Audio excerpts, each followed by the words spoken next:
Fresh.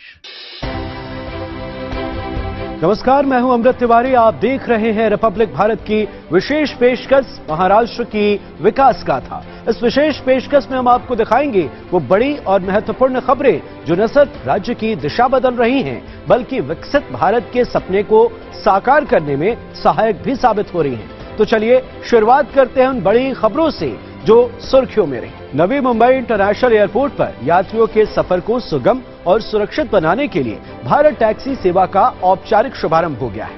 Maharashtra के मुख्यमंत्री देवेंद्र फडणवीस ने इस आधुनिक टैक्सी सेवा को हरी झंडी दिखाकर रवाना किया।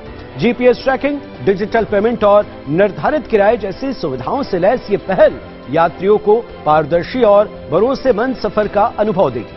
मुख्यमंत्री के मुताबिक ये विश्व स्तरीय एयरपोर्ट न सिर्फ भारत की अर्थव्यवस्था को नई गति देगा बल्कि भारत टैक्सी जैसी सेवाओं से पर्यटन, व्यापार और रोजगार के भी ढेरों नए अवसर पैदा होंगे। हा करार या एअरपोर्टच्या परिसरात राहणारे जे भूमिपुत्र आहेत अशा 3 ते 4 हजार भूमिपुत्रांना बँकेच्या माध्यमातून कर्ज देऊन टॅक्सी द्यायची आणि त्यांना या प्लॅटफॉर्मवर आणून भारत टॅक्सीच्या माध्यमातून इथल्या भूमिपुत्रांना ज्यांच्याकरता स्वर्गीय दिबा पाटलांनी लढा दिला त्यांना रोजगार देण्याचा आज करार या ठिकाणी करण्यात आलेला आहे। महाराष्ट्र को नीति आयोग के सतत विकास सूचकांकों में देश में शीर्ष पर लाने के लिए मुख्यमंत्री देवेंद्र फडणवीस ने सह्याद्री अतिथि गृह में विभागों के वरिष्ठ अधिकारियों के साथ अहम समीक्षा बैठक की। उन्होंने सभी विभागों को अगले 4 वर्षों के लिए परिणाम आधारित यानी आउटकम बेस्ड योजना बनाने और हर 3 महीने में समीक्षा के निर्देश दिए। सीएम ने 10 आकांक्षी जिलों और 177 तालुकों में रियल टाइम डेटा के इस्तेमाल करने के भी निर्देश दिए। साथ ही मुख्य सचिव के स्तर पर भी नियमित निगरानी के निर्देश दिए। महाराष्ट्र के पंढरपुर वारी में 21 दिन से चल रही आषाढ़ी वारी का आषाढ़ी एकादशी के दिन भव्य समापन हो गया। इस दौरान इस धार्मिक यात्रा में कई रंग देखने को मिले। जहां इस तीर्थ यात्रा में वारकरियों की भारी भीड़ उमड़ी तो वहीं सीएम देवेंद्र फडणवीस ने भी दसूर पार्टी में जगत गुरु श्री संत तुकाराम महाराज और संत श्रेष्ठ श्री ज्ञानेश्वर माउली की पवित्र पादुकाओं के दर्शन किए। इस दौरान मुख्यमंत्री ने पालकी रथ का सारथी बनकर राज्य की सुख समृद्धि की कामना की। इस बार वारी में श्रद्धालुओं की भारी भीड़ को देखते हुए एआई तकनीक से भीड़ प्रबंधन किया गया था। महाराष्ट्र के बारामती में डिप्टी सीएम सुनेत्रा अजीत पवार ने श्रीमंत बाबूजी नाइक वाडा और रुई क्षेत्र में चल रहे विकास कार्यों का ग्राउंड जीरो पर पहुंचकर जायजा लिया।